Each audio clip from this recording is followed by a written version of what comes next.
Anda bersama saya Dinas Mokhtar dalam Si Kecil Kucak, rancangan yang berkongsi mengenai penjagaan ibu dan juga anak.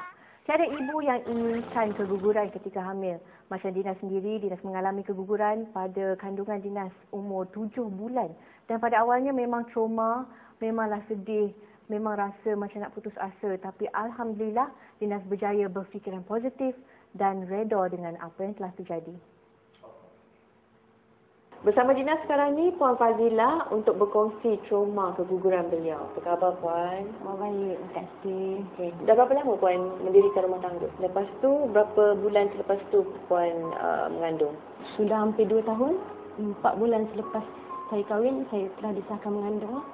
Lepas tu, boleh ceritakan apa jadi? Mana boleh keguguran? Okey, saya keguguran waktu kandungan saya berusia 2 bulan. Mula-mula dia keluar darah warna coklat. Apa sebenarnya darah coklat yang keluar ni kan sebab kita dah confirm kita mengandung. So saya tanya daripada 2-3 orang kawan yang dah pernah mengandung. Kawan-kawan cakap tak ada apa-apa. So next day sebelum saya pergi kerja, saya tengok ada darah pula. Saya telefon kawan saya yang kerja nurse.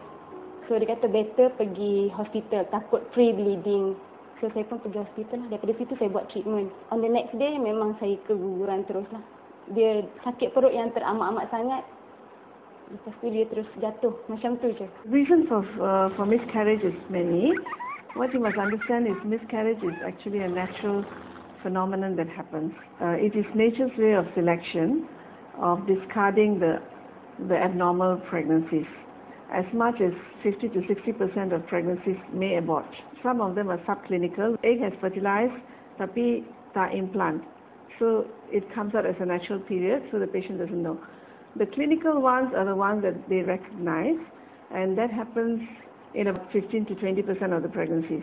The causes, the majority of it is due to abnormal pregnancies. Chromosomal problems, most of them, about as much as 70%. Factors difficult to identify. Sometimes it could be background radiation, pollutants in the food, in the atmosphere, or whatever. So it's not really the patient's fault, and it just happens. Other factors are infection, abnormalities of the uterus, autoimmune disease, and sometimes diabetes, and those are a small number of people whom we can either identify the problem, or as we go on, we can identify and find the problem.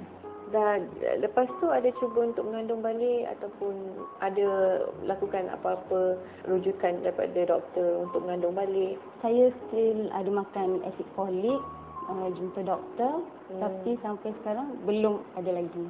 Mungkin ada tak efek daripada banyak sangat kerja ke ataupun makanan ke? Apa doktor cakap? Mungkin stres kerja. Sebab saya kerja banyak berdiri, so mungkin itu salah satu punca saya keguguran.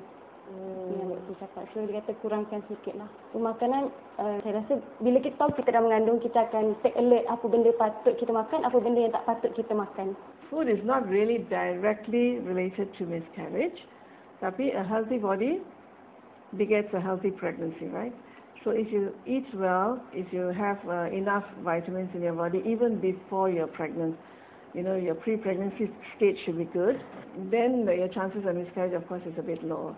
A person who has had miscarriages, we'll give them some folic acid as well before they conceive.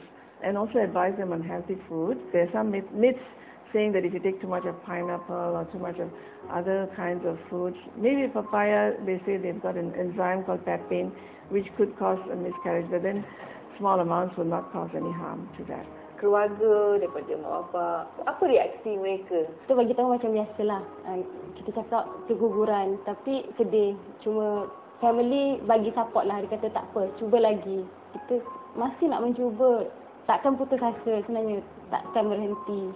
Tapi dalam mencuba tu sebenarnya kita masih ada rasa takut. Takut tak benda tu keguguran lagi sekali. Kalau mengandung lagi kali ni, gugur lagi ke?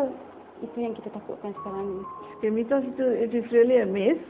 Sebab it is not true that once you miscarry, you will miscarry again. People who have miscarriages for the first time, they conceive again subsequently, and they go on to have normal babies. If you have one miscarriage, the chances of a second miscarriage is not doubled or tripled. It is just probably around the same percentage. So even a second miscarriage doesn't mean that she will miscarry again.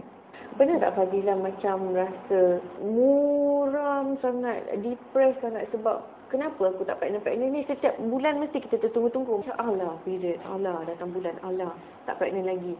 Jadi ada tak stres dekat situ, tekanan bagi Fazila? Kalau kata bila tiap-tiap bulan kita dah datang period tu, ya Allah ya Tuhanku, Tuhan je tahu betapa stresnya. Period lagi, period pula ingatkan tak period sebab selepas daripada kuburan tu period punya tarikh dah tak teratur. So dia akan lambat. So macam kita perempuan kan, kita tahu bila sepatutnya kita period. So kita estimate bila kita lambat tu mengandung lah ni gamaknya. Tapi tengok lepas tu, alamak datang period. Aku pun tak tahu nak letak nama anak aku tu siapa. Nantilah aku fikirkan.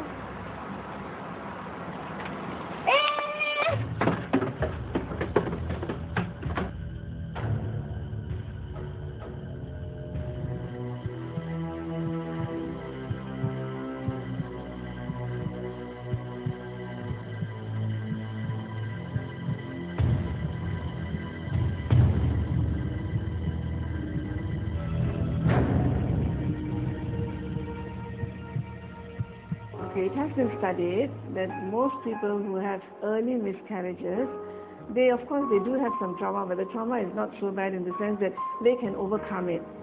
Simply because one is they are fertile, they can conceive, and they understand that it was an unfortunate event, which is not actually their fault. Miscarriage is a normal thing that happens in nature.